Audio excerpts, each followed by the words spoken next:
Okay, so today we're here with Mikey and Wendy, and those of you that have been with the podcast from the beginning know that Mikey and Wendy are the ones that helped us start this podcast. They were starred in the first 60 episodes of this podcast. Yeah, it was more than that. Yeah. Yeah. Oh. So hey guys. Hey. Hey. And we like to meet up with you guys every year just to kind of see what's going on. I mean, I've said it's before, you guys, and I don't mean this lightly, you guys are really the inspiration for us to like start this life we have in the countryside, you know, and selling on eBay and just owning our own time. Well, I think we can take credit for being the inspiration for you guys to quit your like city jobs and move to the country, but you're our inspiration for selling on eBay. That's true. Yeah, it was a nice cross-pollination. I remember we were living in San Francisco. We have a mutual friend, and they were like, you got to go and meet these guys in the desert. And we're like, all right, let's go. And I remember Mikey's famous words. He was like, just cash out your IRA and move to the country. And that's all it took. It was perfect. That's funny. Luckily, I think that was before 2008, right? Yeah. Yep. It was before 2008. Woohoo! Did you end up putting your money back in your IRA or your 401k at this point? No. Absolutely not. No way. Not after 2008. It was like, and then when the IRA money ran out, that's when we started figuring out about eBay, and that's I think when we cross-pollinated some ideas. Because we would do these little hangouts at your house. It's with a bunch of like homesteaders, and that was one of the ideas that we had brought to the table of, you know, you can sell junk online to make a living. Those were fun gatherings, and actually, there's a whole chapter in my book about those gatherings. Yeah, do it again. Yay! Do it again. Yeah, we think about it. We're actually, you know, coming back around to the development of our property. There's like a new inspiration from having taken a break. Yeah, because, you know, we enjoy doing these podcasts and talking to people online, but there is nothing like meeting people in person and hanging out, you know. I agree. Okay, so let's do our yearly update. You guys, just so people know, have a blog that people can go and follow. holyscrapbrings.blogspot.com, right? It used to be. Yeah. We changed it to the name of my book, which is, so now it's thegoodlifelab.com. There you go. I'll tell you, that's a lot easier. Yeah. So, It is easier. It makes more sense. We like unified our media. So Flickr and like all our accounts are the same. Thegoodlifelab.com, like YouTube, everything. Okay. Nice. So where do you want to start? Well, I'll just clarify, like the things that we're kind of into, like our blog and book, are really about kind of hacking your lifestyle, right? So what you can do to, just as we were talking about, Jay, living outside a city in a non-traditional income, how you can do things yourself. So that's sort of been our focus, is lifestyle and really alternative lifestyle and quality of life. So, you know, those are the same things that we've been up to for the last 10 years. So the last year hasn't changed too much, although we've just become a little more athletic and outdoorsy over the last few years. Yeah, and eBay actually is one of the constants through all of the evolutions of what we do and how we change up our game. eBay is like this thing that stays with us. Yeah, I mean, I said that on a podcast just a couple of weeks ago, Wendy, where you're the one that said that great thing where it was like, eBay's great because I can put a bunch of stuff online and then I can do a project, you know, and things just will, and money comes, and then I put some more stuff in, and then I can work on some other kind of a project. And that's true in our case too. Yeah, I mean, I think my favorite thing still is I don't have to own like some public brick and mortar space, you know, where I sit around all day and wait for customers to show up, no less have to deal with customers. Right. You know, like that's the best part. Oh, absolutely. So you guys been on the road at all? Well, last year we traveled for 7 months and we went all over the West, and I think we did a podcast with you kind of mid-trip when we were up in the Northwest last summer, kind of talking about how our model worked for buying eBay on the road and going to yard sales on weekends and shipping everything back home.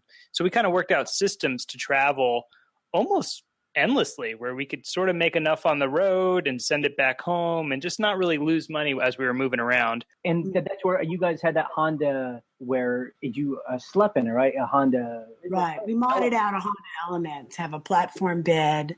And we traveled with like a portable cooking equipment and whatever we needed.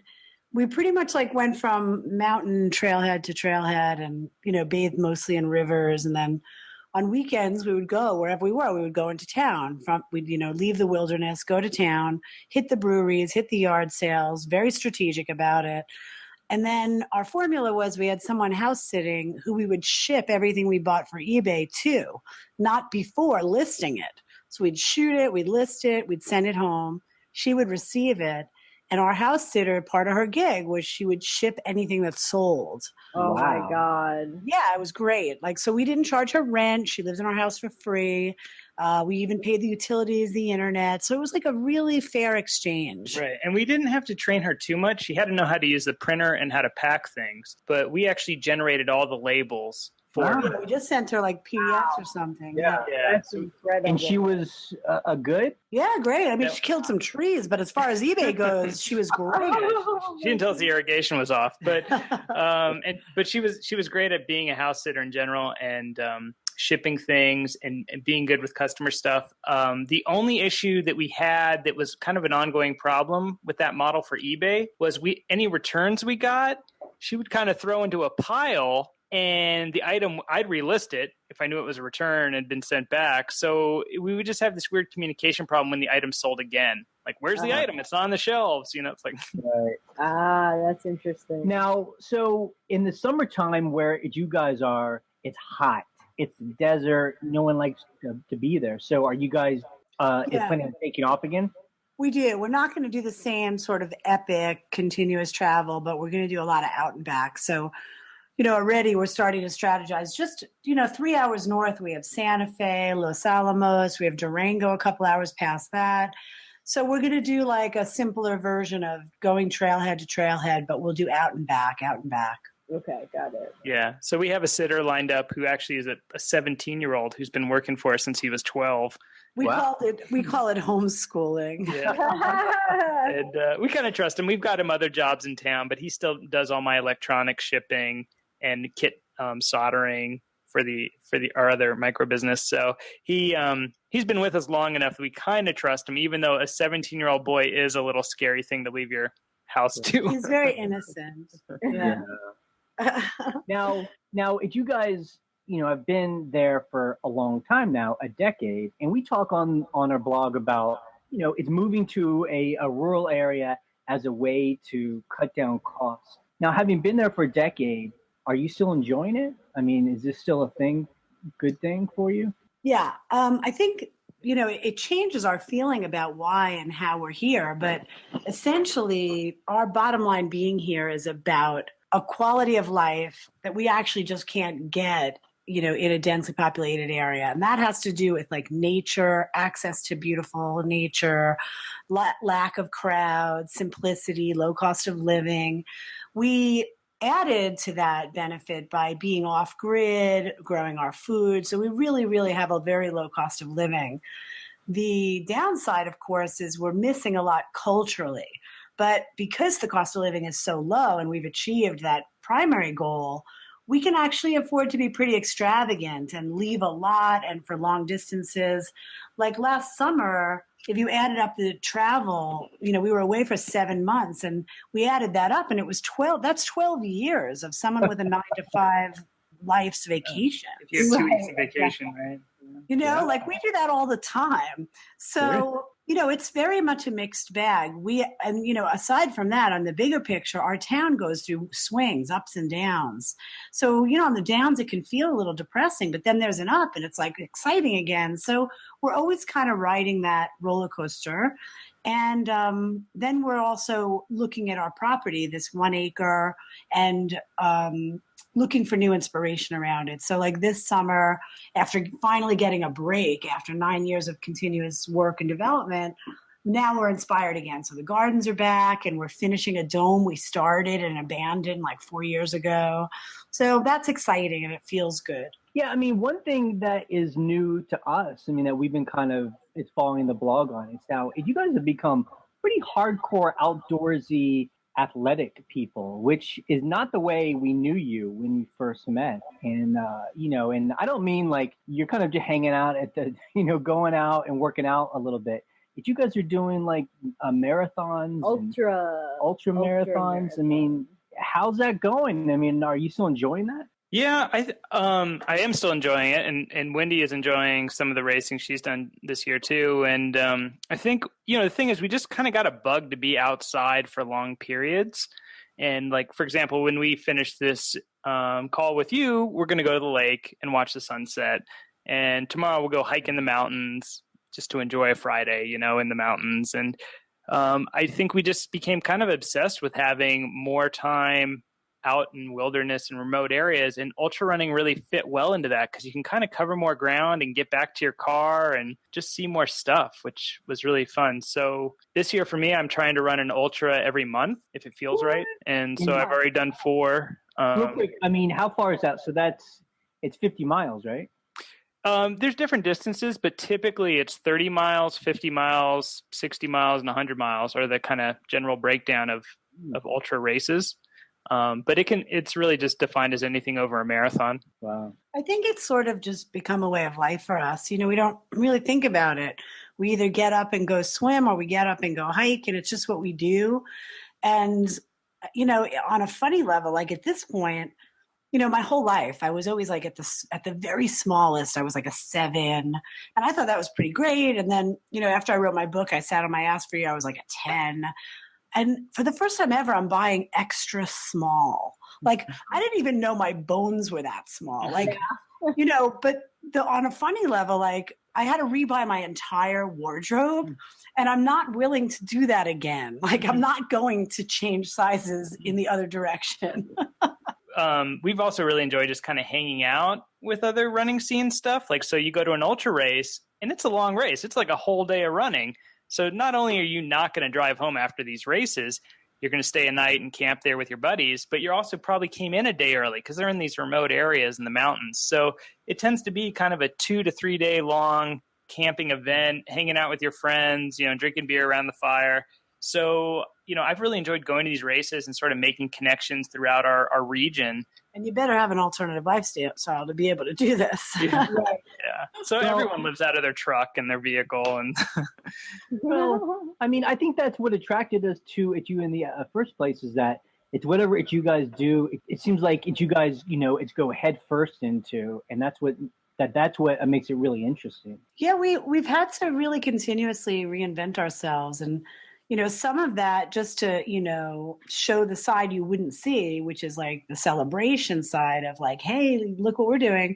In between each big project, there's a kind of postpartum where you have to be, when you're project oriented, you have to get used to that. So, you write a book and it's like epic, and then it comes out and then you promote it. And then there's this like, settling period where you feel empty and you're like, I have no idea what's next. And you can get really sad, Yeah. I mean, I think that's what's interesting about those of us that don't have full-time gigs and work for a job is that, we're having to come up with our own projects, and it's filling that time. There isn't just like, oh, it's just that job I always go to. Right. I think, I don't know about you guys, but in my experience anyway, as I live longer as that kind of person, when that period of postpartum comes, I know it and I'm familiar with it, and I recognize it as an opportunity to take a nap and get some rest and do some stuff, and I don't really worry so much. I know that a new inspiration is really around the corner, and I just get easier about it.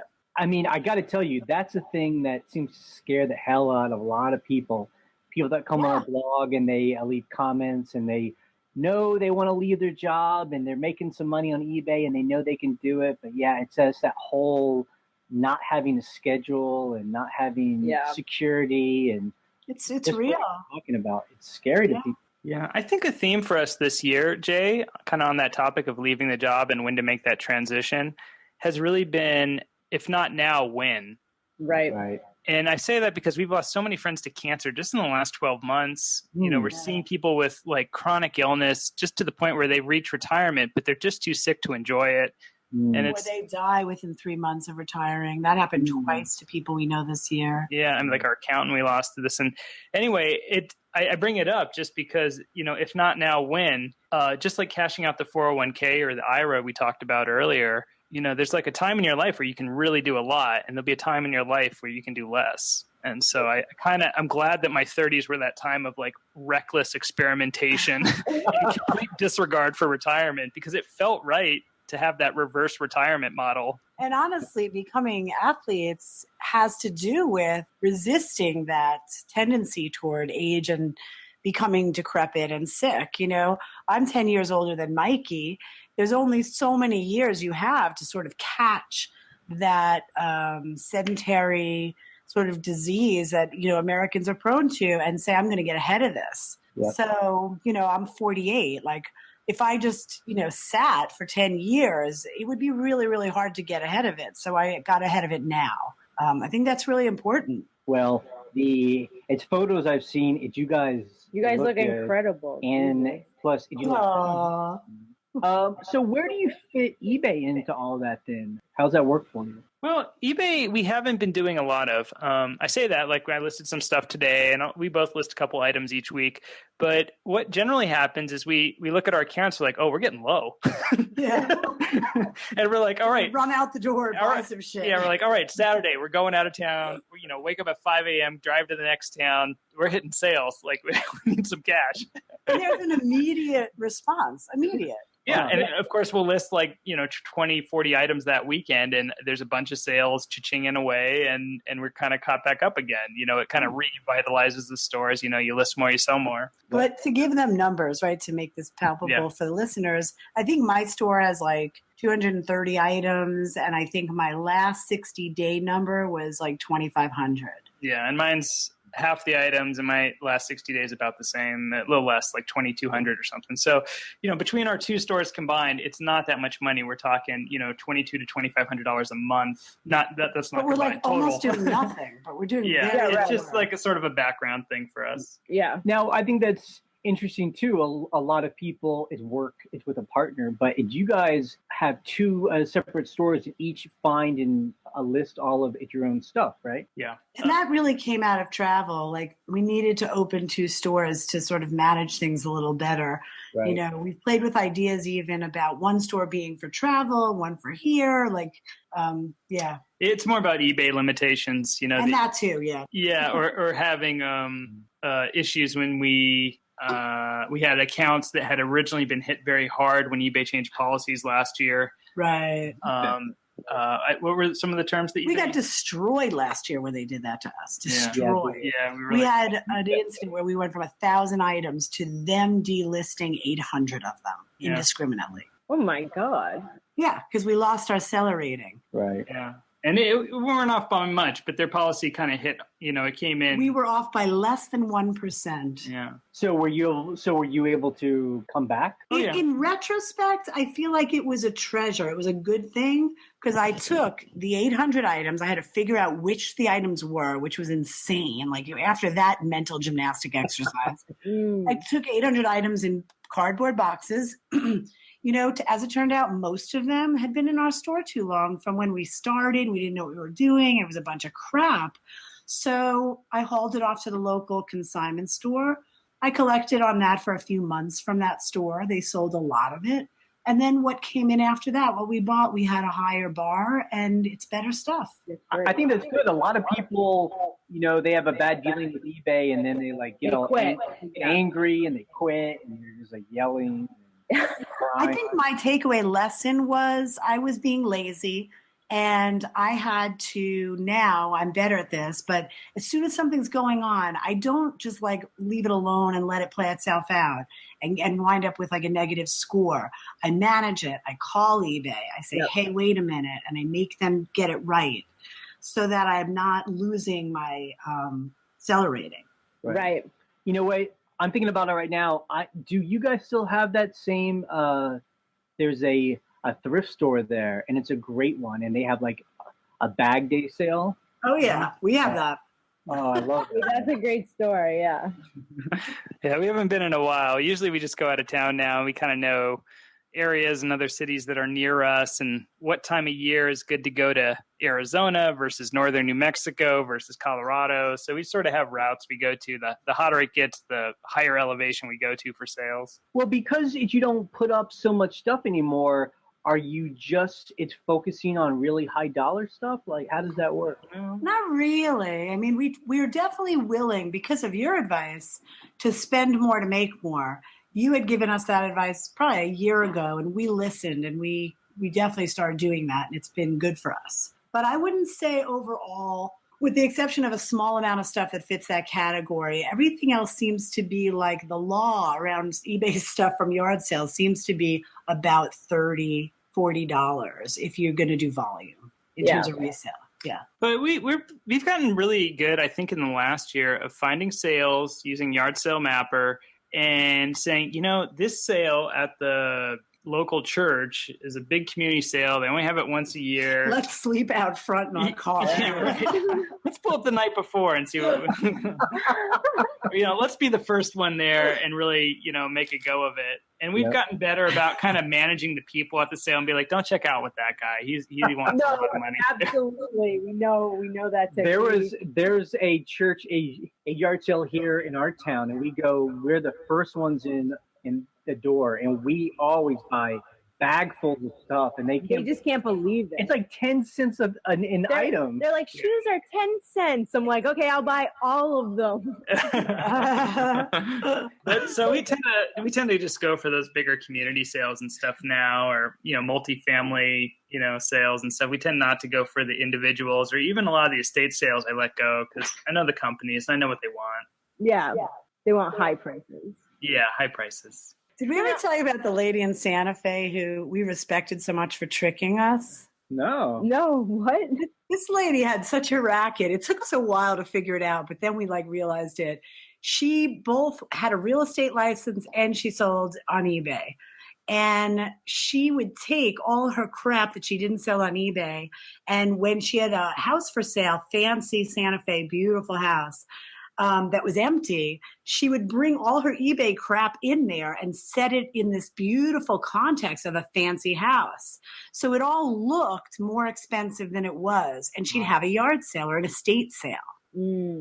She contextualized it. It was brilliant. Yeah. That is smart. And if you tried to negotiate on anything, she would go in the other room and make a phone call. But it was total nonsense. It was just there was no phone call. She's smart. She's like, I have to call the owners. Hold on. He tricked me. I bought some shit that was total garbage. So I was looking at your photos the other day, and I saw you guys are putting up a yurt. Oh my God, that's the least of it. Yeah. We're putting up a yurt and we're finishing that 21-foot diameter ginormous dome that we started building 4 years ago. Yeah, I couldn't see the dome in the photo, and I was like, did they take the dome down? I don't know what's happening. So what's going on with those buildings? So, it's interesting. I, one of the things I do for a living in my life is I lead people on contemplative retreats. So I take groups and also individuals, and we go out for 3 days, and it's a process, and I'm trained in it.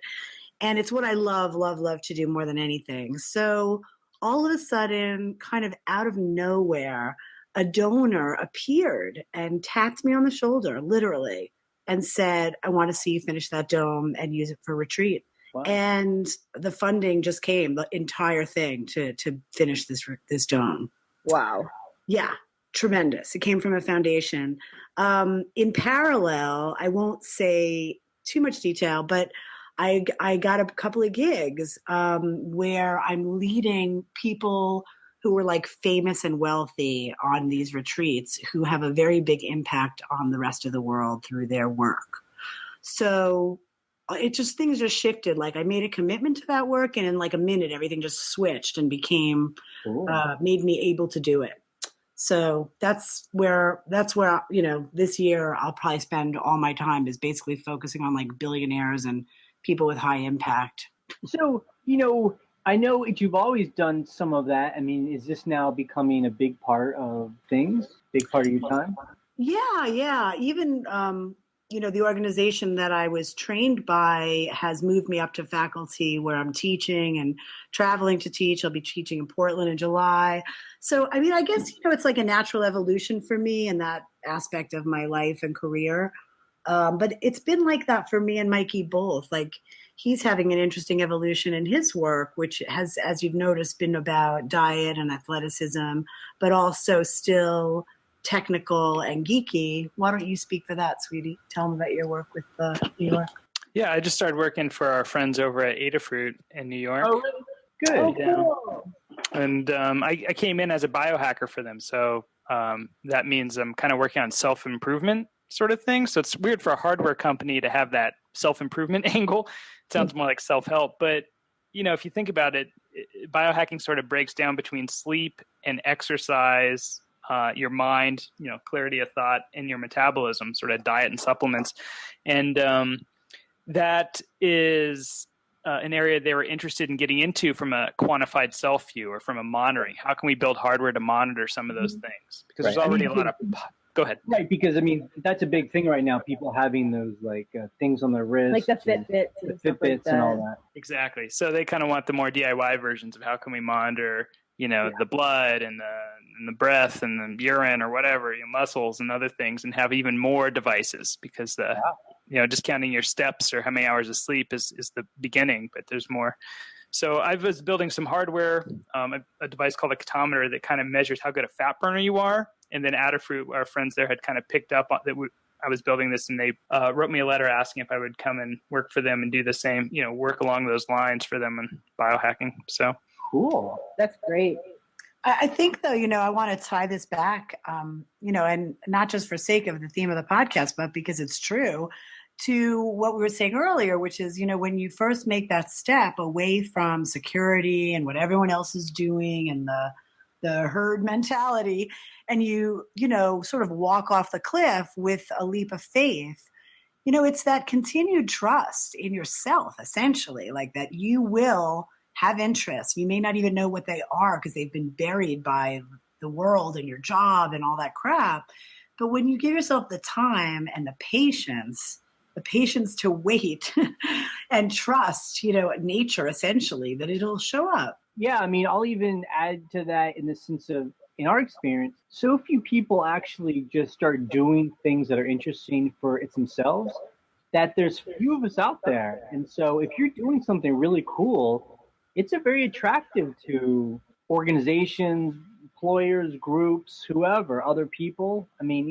And so then opportunities open up, and it sounds like that's exactly what's happened to you guys. You guys are doing things that were just interesting for it yourselves, and now that's attracted people. Yeah, I've been noticing, as I get into different topics, you can look at something from a high level view, DNA modification at home, right? And it doesn't make a lot of sense, and there's all these confusing tools and books and websites and all that. But as you get into it and start joining the Google groups or the Facebook groups and getting involved with other people through forums and stuff, you realize there's so many directions you could go into, DNA modifications at home and all these tools that are needed and all the problems people have. You just can't see it from a high level view. But once you dig in, there's so many opportunities. Yep. Well, yeah, and in a corporation, you're going to be forced both to specialize in whatever your interest is, and then also you're held down by the sluggishness of the bureaucratic process and, all that. When you're renegade, you can fly. Nothing holds you back. You can just go at your own speed. You don't have to check in with others, There's just a lot of benefits, really, to being renegade, and I agree that people in corporations are seeing the value in people like us and kind of coming after us. I love that word, renegade. Now, Mikey, I have a side question here. Do you think you'll be able to live forever? That would be like my worst nightmare. Yeah. I think it's your worst nightmare. You're going to live forever too? Yeah. I'm so grateful that death exists. That life extension, Jay, that you bring it up, that really is part of the biohacking. And I kind of don't care about that. I think people find areas of biohacking they're into, and the life extension to me, I find I make fun of it more than I take it seriously. And, a character that comes to mind you're probably familiar with is Ray Kurzweil. Yep. Yeah. and he used to take 250 vitamin supplements each day. Right. I don't even know how you fit that in your belly. I mean, you must have break them up between meals, right? And he's down to like 70 now. I guess he found the more important ones, but he's all about making it to the big upload, the singularity. Yeah. So for him, it's not so much living forever in his physical body, but just keeping his brain intact so he can make the upload. Right. And I don't know. I find that might be a little over the top for now because we're just at such a we are so not there. I think it's really about quality of life right now, not length. Yeah. I mean, how about I think an interesting statistic to kind of tie a couple of different topics together that we've been talking about is there is the largest ultra running race in the U.S. in terms of the most sought after, the most prestigious is Western States. And last year they had a finisher who was over 70 years old. And this year they have 5 people going in over 70. Most likely all will finish just because it's... Oh, moly. Yeah, and I think this is a 100-mile tough mountain race, very competitive. Takes years to get in just through a lottery system because it's so overcrowded. I just think we're seeing a lot more of that where people have a very high-quality retirement, where people have been able to maintain their bodies now and be 70 years old and running 100 miles. So. Sorry. It was just this morning Mikey was showing me pictures on Facebook on his phone and showing me some of the folks he knew back at his office job before he quit corporate life. Yeah. And what was astounding was they were his age, and I swear they looked 20 years older. That's what happens if you're just in an office somewhere. Yeah. They're like dying.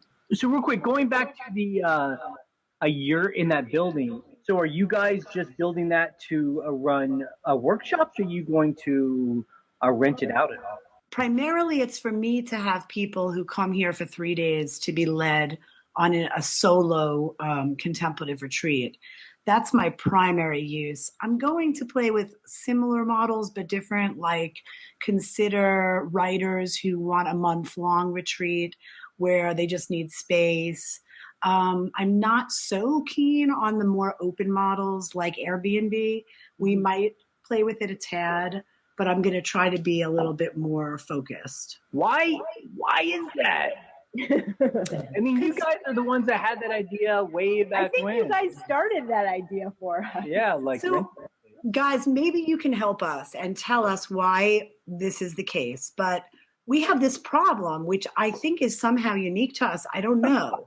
But people who come to our house, who come to our place, want to live with us. And it's like, we can't remove ourselves from the equation and just say, here's your hut, here's your keys, here's your kitchen, here's how the lights work, and walk away. They want to be with us. Because you guys are so cool. We were just talking about that the other day, how you guys seem to attract those kind of like seekers, the people that come and they want to live there for a month and they just want to. Because you guys figured it out. Yeah. So they're like, how do I figure it out? I think you have an attractive lifestyle. So it creates this problem, which is we have to exclude them from being the ones who occupy these buildings on our property. Right. Well, I mean, I think that's one reason why we chose to buy a second property away. It's from us, so people have to rent that home. Not nice. Yeah. Not in our backyard. I might be able to somehow pretend someone else is, like hide me and Mikey and just put this dome out by some like random unknown human being. Right. And maybe if they come not knowing anything about us, we can actually just have a standard rental. Yeah. I mean, if you just throw it up on Airbnb and just the people will just think it's just a place to stay, Yeah. Maybe if we could do that, I'm game. Yeah. For sure. I think you could. I don't know. It's been nice. We were just talking about it today, that it's a nice extra boost of income. I would love it. Yeah. Yeah. I mean, it's not a passive income stream, but it's not bad. No, I would love it. I always had dreams of doing that. In fact, I'm at my original drawings for this property. We, I think, had 5 or 6 domes, and that was what I planned to do. Right, but I become like allergic. Yeah. Now, in your town, is there still a restaurant, and there are people that have all the like hotels and all that? For sure. Yeah. I mean, the businesses change, but we're in a new like a new rise. So there was a sort of a bottoming out after Virgin Galactic spaceship didn't take off as planned last March. Yeah. You know, all the speculators ran like mice scurrying, and town sort of emptied out, and it was like a little sad feeling. And now we're on the other side, and it's filling again, and all the businesses are being bought up, and there's a brewery opening, and there's a couple restaurants. Yeah, Is it baby boomers or is it younger people? Yeah, more younger people than we're used to. Yeah. Wow. That's awesome. Well, we have a brewery opening in our town too. Yeah. So that's like, well, I always think that's a very good sign when someone's willing to invest in making a brewery happen. And you're like, okay, we are cool. That's right. Yeah, I agree. And it's a significant investment, you know, more so than the restaurant. They buy a lot more equipment, you know, a lot more government permitting stuff. Yes. Well, we were in Bend because you guys were in Bend, and we were like, oh my God. Bend. So, isn't that an interesting place? It's so interesting, and like it's all about coffee and beer. And so it's fun because, you know, when we start seeing things in our town, like someone's opening a brewery, I'm like, okay, we can be like those like Bend. Yeah. So here's the thing. I thought Bend was so unbelievably beautiful. The quality of life was so high. It was like idyllic, like a dream. Yeah. But I think its underbelly was, it was really a very consumerist culture. People were deadlocked into the 9 to 5.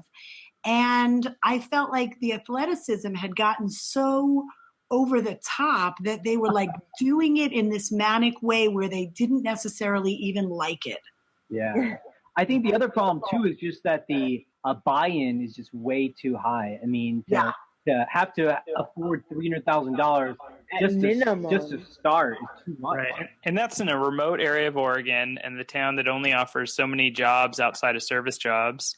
So yeah, I was surprised when we looked up the real estate. I was in shock a little bit. All them Californians. Yeah. Well, it's desirable. They made a special place. But I feel like it's kind of rolling back a little. Like people are getting foreclosed on stuff because they bought in a little more than you know, what you can make out there. Yeah. So I don't really want to be that trendy. Yeah, it was very trendy. Like when we were hanging out in some coffee shops, I was like, oh, I definitely feel like I'm in Williamsburg. Like very, very much that vibe.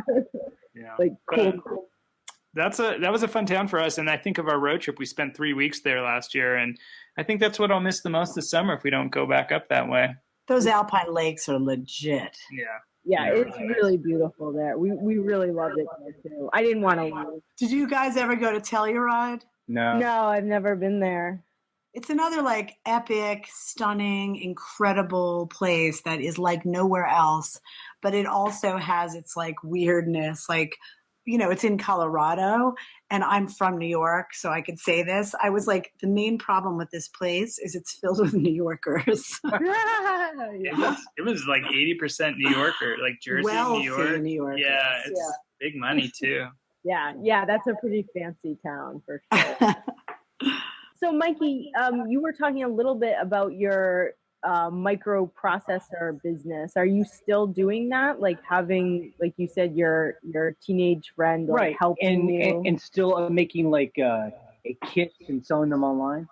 Yeah, right now I'm selling 2 kits. I'm about to announce a third, but I've been doing a temperature controller and a battery charger for the last few years, and we've talked about those. The temperature controller is really geared towards fermentation or off-grid living to convert freezers to refrigerators.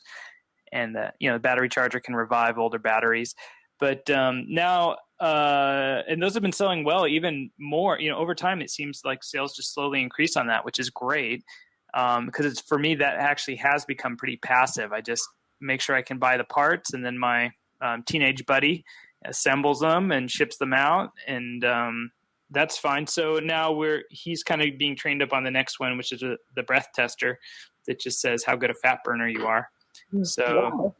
So anyway, yeah, I've really enjoyed making those. I've gotten a little better about kind of buying it and doing online. And Wendy even like posted some to like Etsy and sold a few, and through Amazon. I think on that level, of electronics, our growing edge will be outsourcing to pick and place, level manufacturing where we can have units assembled, Right. beyond the level of local teenager. Now, are you going to be selling those through Adafruit, or that's separate? That'll be separate. This one I was developing before I started working for them, so I had kind of 3 months of my own time in it. Because they're mega. I mean, they are like the big players in that game. Sure. Yeah, they know exactly how to scale up, and there might be products that are worth doing that with them. That's so cool. But when I develop the hardware myself, it's kind of like I get paid for years and don't really have to change anything, just like assemble and ship. So that's kind of it's a much higher return on investment. Oh yeah, absolutely.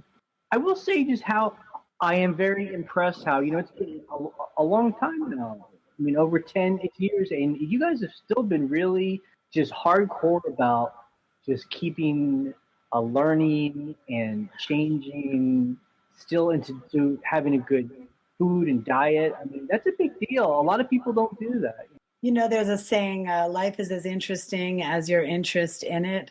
And I think it's just true. We just keep looking for what moves us. So what do you think life is like in 10 years or 20 years? Do you guys think about that, or are you just just going back to that question another moment, I think, it might be as simple as summing it up by saying we haven't had a TV since 1998. Like that might be the whole answer, Yep. Looking into the future. Well, like I was saying to you, turning my retreat work toward people with the greatest impact and networking my way to philanthropists and upping that game. I think I'm going to probably spend the next 10 plus years doing that. And I think I'm also probably going to start teaching on a level where I'm traveling around a lot. And so I have a small glimpse into my future. That's what I think it's going to look like. Yeah, I think it's kind of the same. I'm working on a reverse retirement graph. So basically, I retired at 30 and took my income to zero, IRA draining process. And now you need to get back to work. So I'm slowly going to get busier and busier as I get older. And maybe that'll mean, talks and touring, but I think it'll be more about just online presence and writing and doing the kind of hardware design I like. I think that will just continue to grow slowly over time, and as it has been. So I don't think the next 10 years will look too different from my previous 10, but just like a slightly higher income each year and a slightly more connected, involved kind of online persona. Sometimes I think about, because we retired, so to speak, kind of, at least in traditional sense, young. Sometimes I think about like the fun, goofy jobs I'd like to have when I'm like a total old lady, like, public jobs, like working in the library or a coffee shop, or like messing with kids, playing with like kindergartners. Like, I just think it would be like silly, good fun. Yeah. So one of my goals, I think maybe this is a reality for this year, is I would really like to go for AeroPress champion. Oh yeah. There are AeroPress competitions all over the world every weekend, and I would love to go for a national or international champion level. I feel I think you can win this. Tell people it's going to take a lot of focus. What is it? Okay, so the AeroPress coffee maker, you guys are familiar with that? Yes.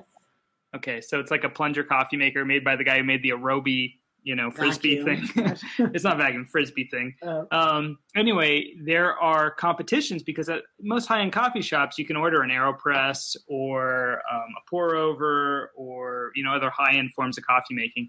And, the baristas get really into it, and they're often the ones competing at these competitions, representing famous coffee roasters throughout the world. And so I would like to go and participate and see that if I can produce the highest quality AeroPress coffee shot. And even if I can't, even if I don't make it or lose or whatever, I can still be like making excellent coffee at home, even if it's not at the world caliber.